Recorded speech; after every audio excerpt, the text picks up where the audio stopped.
Hello there.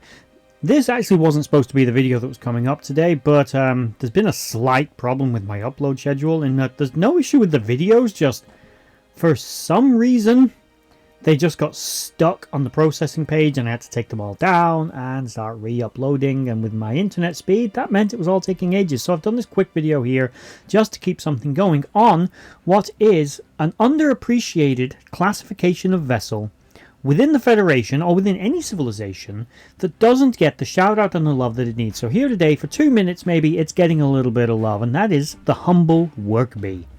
The work bee is an often mentioned, seldom seen, but incredibly crucial and essential little craft used by the Federation Starfleet and every other spacefaring civilization pretty much, particularly within the United Federation of Planets.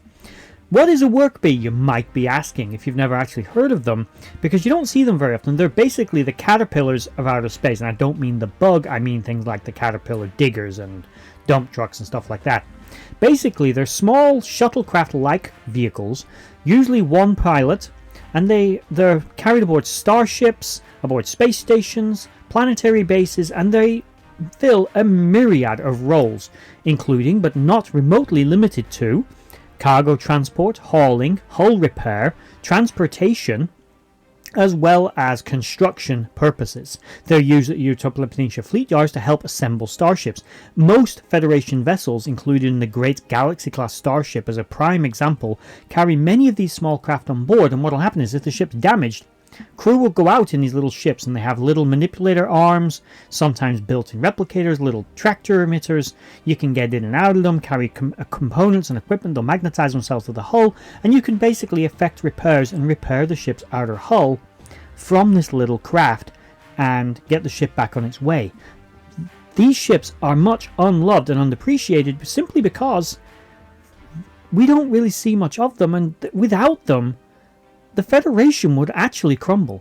Think about it. The Enterprise, any Enterprise, with the exception of the NX-01 that actually didn't carry them, but shuttle pods sometimes doubled in a way, but not really. You go with the Kirk's Enterprise all the way to any of the Picard Enterprises, whatever. They all carried work bees. Now you imagine you're aboard the Enterprise D. You're out on the frontiers of Federation space, and oh no, you get some space-dwelling life form stuck up your impulse port. What do you do? How do you get it out? I mean, you could phaser it, I suppose, go out there and try and remove it, but that'd be a bit dangerous. The work bee, the humble work bee, is what you use. It goes out there and it tractor beams the poor little critter and it pulls it out, or whatever it needs to do. You get some hull damage from micrometeoroids, some phaser fire, or some, photon torpedoes flung your way from your friendly neighborhood Romulans. Who repairs the ship? Yes, some of it can be done manually, a lot of it will be, but who moves the components around? Who goes out and pulls them off the outer hull?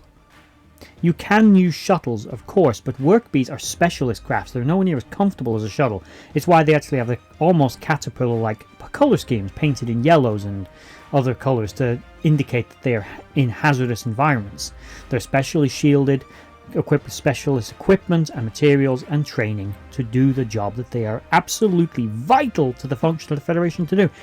They don't get a lot of love. I might do a deeper exploration of them in the future, but there we have it, the humble work bee, the backbone of the Federation.